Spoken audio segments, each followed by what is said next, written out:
Good morning, students. We'll start with our next lecture of NPO, that is non-profit organization. Now, this is again an unsolved sum of your test book. ये 7 सम है आपके text book से, हमने total 6 सम कर लिए हैं. Now, this is the 7th sum. Before proceeding further, we'll read the sum. हम sum पहले पढ़ लेते हैं क्या दिया है.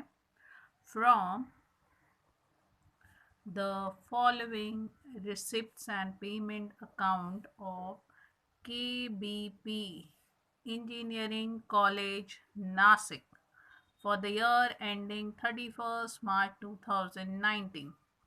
Prepare income and expenditure account for the same year and balance sheet as on that day. यानी कि यहाँ पर again we are supposed to prepare income and expenditure account और हमें बैलेंस शीट बनानी है. नीचे हमें रिसिप्ट और पेमेंट अकाउंट दिया गया है और इस सब में भी अगर हम नीचे देखते हैं additional information is given in tabular form. और इस तरीके से हम पहले भी एक सम कर चुके हैं, तभी भी मैंने एक्सप्लेन किया था. टेंशन नहीं लेनी है. Instead of writing in words they have given in table form. Meaning remains same, so don't worry, don't take tension. Okay, we'll start with the sum. We'll start with the receipt and payment side. Payment side से हम start करते. सबसे पहले दिया है by salary of teaching staff. अभी ये किसी इंजीनियरिंग कॉलेज का है तो नेचुरली टीचिंग स्टाफ को सैलरी जो देनी है वो भी हमारा खर्चा है. So we'll write here is my income and expenditure account. I will write here 2 salaries to teaching staff,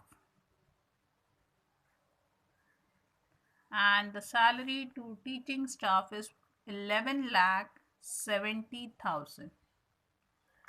No adjustment, therefore we have written in outer column. उसके बाद में अगर हम देखेंगे तो next thing is given by electricity charges, again an expenses where we are suppose to write again an income and expenditure debit side. 2 electricity charges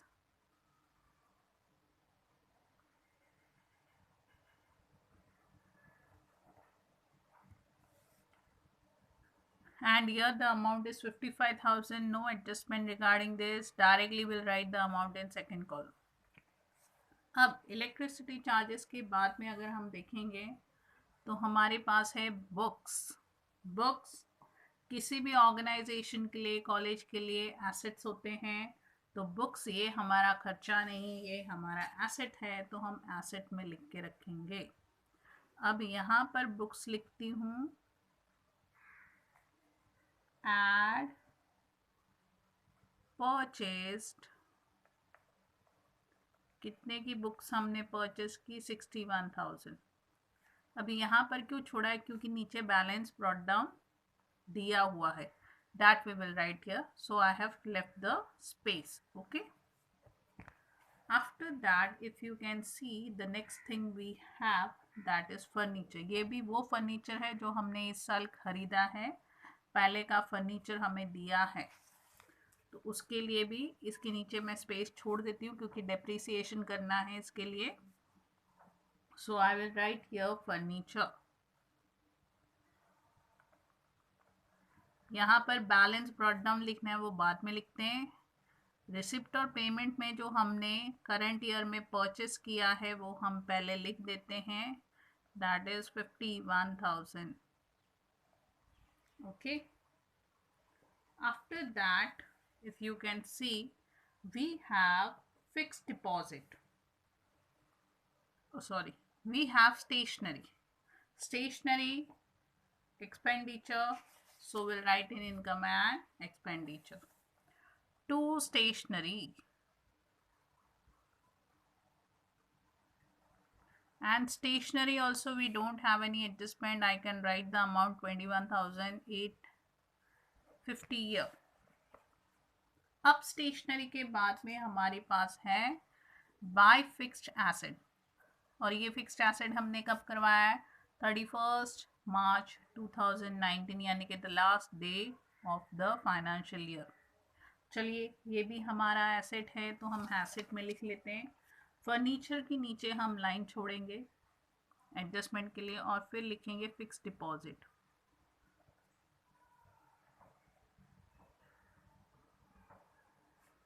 और fix deposit हमारे पास पहले भी है, एड परचेस्ड। अब हमने खरीदा 8,50,000 का और बैलेंस ब्रॉट डाउन पहले भी था हमारे पास। Okay, next what is given? Next is given by balance carry down cash in hand cash at bank. ये भी हमारा एसेट है तो हम फिक्स डिपॉजिट के नीचे लिखेंगे cash in hand cash at bank.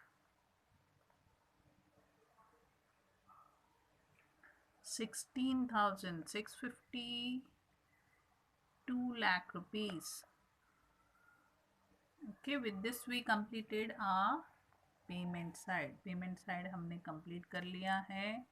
अब हम चलते हैं हमारे रिसिप्ट की तरफ।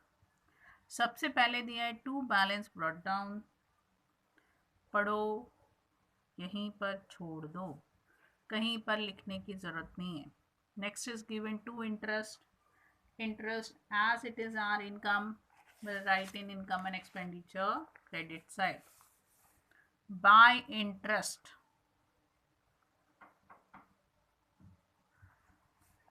55,000 directly in second column because we don't have outer column, we don't have any adjustment regarding this. Interest के बाद में हमारे पास है subscription. Again income and expenditure credit side. By subscription,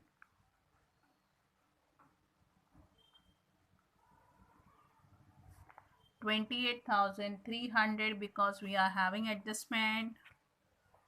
subscription के बाद में अगर आप देखोगे तो हमें स्क्रीन पर दिख रहा है to life membership, life membership fees. It is again N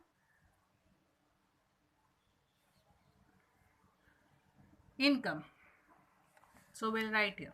subscription के नीचे हम लाइन छोड़ देते हैं और फिर हम लिखते हैं bye life membership fees 25,000. Why I have written in inner column? Because we have an adjustment. After that we have two donation. Okay, life membership fees के नीचे हम लाइन छोड़ देंगे और लिखेंगे by donation.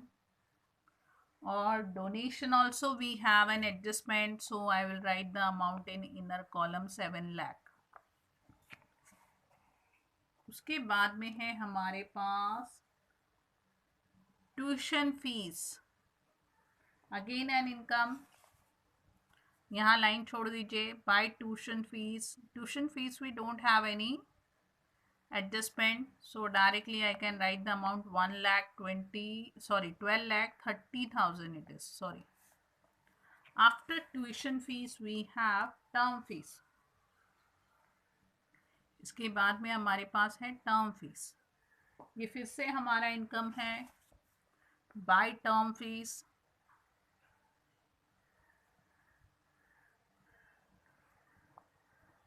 and term fees is 2,08,000, sorry 2,08,000.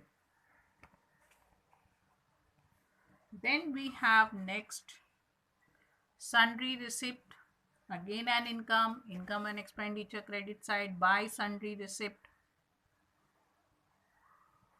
That also amount we can write in outer column because we don't have any adjustment, 8,000. और जो last चीज़ हमको इनकम एंड एक्सपेंडिचर के receipt side, sorry receipt of payment के receipt side में दी है वो है admission fees. Bracket में क्या लिखा है? रेवेन्यू। रेवेन्यू का मतलब है इसको कैपिटलाइज नहीं करना है, पूरा का पूरा यही लिखना है, by admission fees.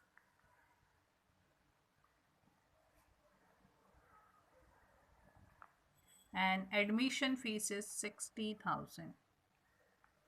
Okay, with this we completed our receipt and payment. अब ये जो नीचे हमें बॉक्स दिया है इसकी तरफ चलते हैं, एडिशनल इंफॉर्मेशन की तरफ पहले, फिर आगे बढ़ेंगे। दो डेट दिए हैं, one is 1 April 2018, one is 31 मार्च 2019, यानी कि ये साल के पहले दिन पर है, ये लास्ट दिन पर है। पहला क्या है, बुक्स 6 लाख है, तो पहले हम ये लिख लेते हैं 6 lakh.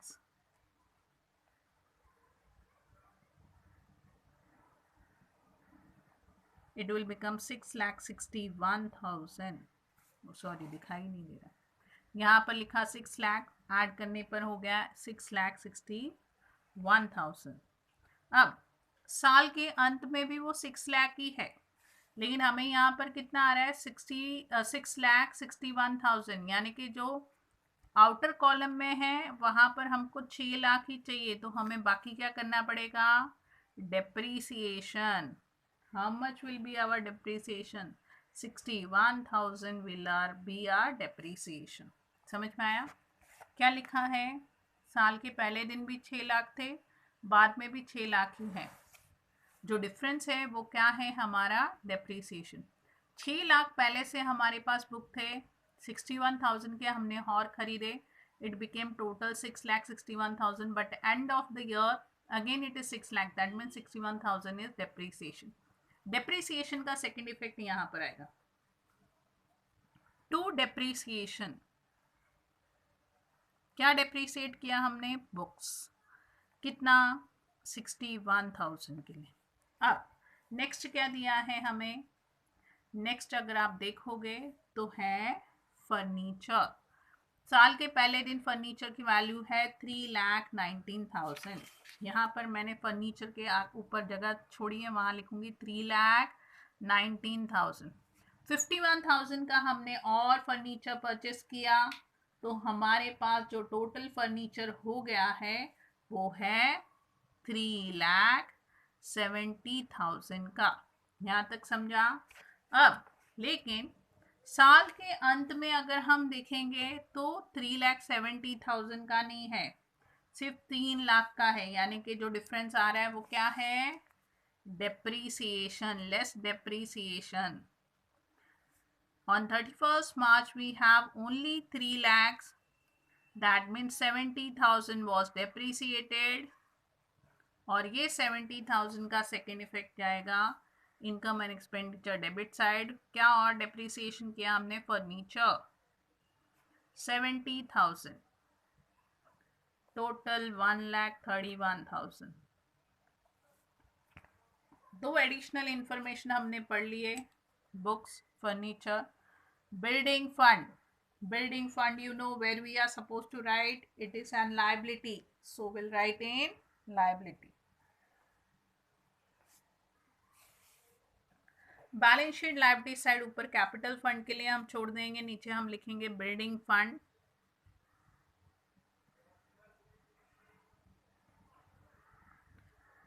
Building fund is 10 lakh rupees. Okay, अंदर क्यों लिखा, क्योंकि एडजस्टमेंट है उसके लिए। साल के अंत में कितना हुआ वो हमें पता नहीं है, वो हमें कैलकुलेट करना है, वो हम फाइंड आउट कर लेंगे। आगे क्या दिया है, fix deposit 9,10,000, that also I am suppose to write. यहाँ मैंने जगह छोड़ी है, फिक्स डिपॉजिट 9,10,000। 8,50,000 का फिक्स डिपॉजिट हमने और परचेस किया, तो हमारे पास टोटल हो गया 17,60,000 का fix deposit. Then next I have last capital fund 9,47,400। यहाँ पर कैपिटल फंड 9,47,400। अभी और भी थोड़े से एडजस्टमेंट हैं जो वर्ड्स में दिए हैं। पहला वाला क्या है, लेट अस रीड। पहला है 50% donation are for building fund, and the balance is to be treated as revenue income. चलिए ठीक है, डोनेशन की तरफ चलते हैं। यहाँ पर डोनेशन है less 50% for building fund. 50% less करेंगे तो यहाँ पर 3,50,000 आ जाएगा। यहाँ 3,50,000 हमने माइनस किया और इसका सेकेंड इफेक्ट जाएगा हमारे बिल्डिंग फंड में। Add 50% donation, 3,50,000, so we got 13,50,000। यहाँ तक क्लियर हुआ। नेक्स्ट सेकेंड एडजस्टमेंट जो दिया है, आउटस्टैंडिंग सब्सक्रिप्शन कितना है 5,300। चलिए सब्सक्रिप्शन कहाँ लिखा है हमने, इनकम एंड एक्सपेंडिचर में, यहाँ पर है हमारा सब्सक्रिप्शन। एड आउटस्टैंडिंग 5,300 है, ऐड करने के बाद में ये हो गया 33,600। सेकेंड इफेक्ट आउटस्टैंडिंग इनकम है, so will write here outstanding subscription 5,300। एक लास्ट एडजस्टमेंट बचा है। What is the adjustment? Life membership fees are to be capitalise. जो लाइफ मेंबरशिप फीस है उसको हमने रेवेन्यू ना ट्रीट करके क्या करना है, कैपिटलाइज करना है। यहाँ लिखा है less capitalise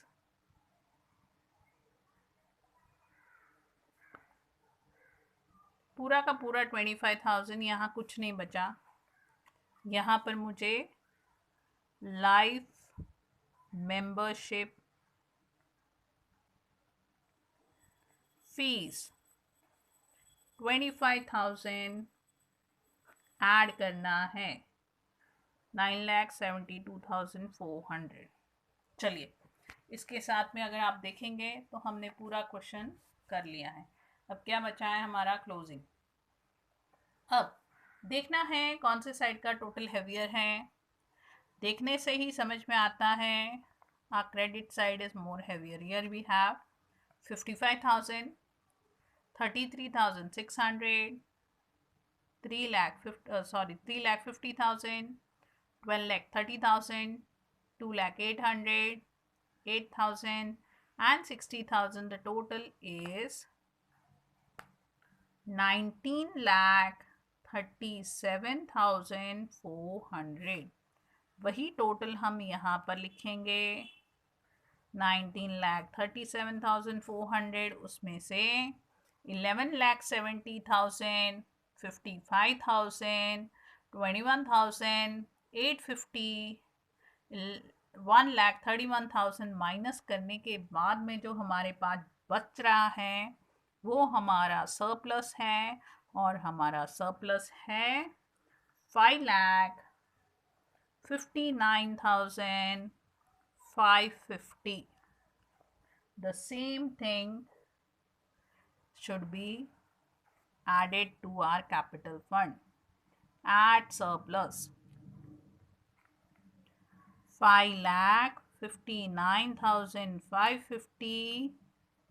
We will get here 15,31,950. 15,31,950 plus 13,50,000. Our balance sheet total is 28,81,950। और यहाँ पर हमारे पास 6 लाख है, then we have 3 lakhs, 17,60,000, then we have 16,650, 2 lakhs and 5,300. Its total also comes the same, that is 28 lakhs 81,950 rupees. अब आपको करना क्या है, आपको ध्यान से सम व्यू करना है। और व्यू करने, मैं बार बार बोलती हूँ, एक बार व्यू करने से अगर समझ में नहीं आता है, don't take tension, view it twice thrice, जब तक नहीं समझेगा आप व्यू कर सकते हो, क्योंकि व्यू करने के लिए तो आपको पैसे देने ही नहीं, it is free of cost, hardly आपका थोड़ा सा नेट पैक जाएगा और कुछ नहीं। So you can view the lecture, जब तक आपको नहीं समझ में आता आप लेक्चर व्यू कर सकते हो, और उसी दिन, ये अनसॉल्व सम है, उसी दिन आप इसको नोटबुक में सॉल्व करो। Solve the sum in your notebook on the same day, don't waste your time. मैंने बार बार बोला है, पीके जितना खुद सॉल्व करोगे उतनी जल्दी आपको समझ में आएगा कि मुझे कहाँ पर नहीं समझ में आ रहा है।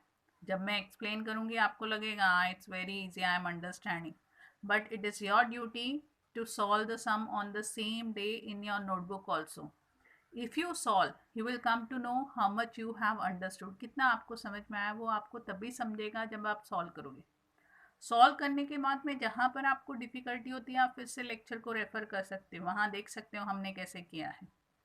और फिर भी अगर आपको नहीं समझ में आता है तो आपको टेंशन लेने की ज़रूरत नहीं, I am there, you can ask me when I am taking lecture on Google Meet, okay, I am ready to clarify all the doubts. So go through the lecture very nicely, view it nicely. आजकल आप view नहीं कर रहे हो, मुझे दिख रहा है, लेक्चर व्यू करो, सम सॉल्व करो नोटबुक में।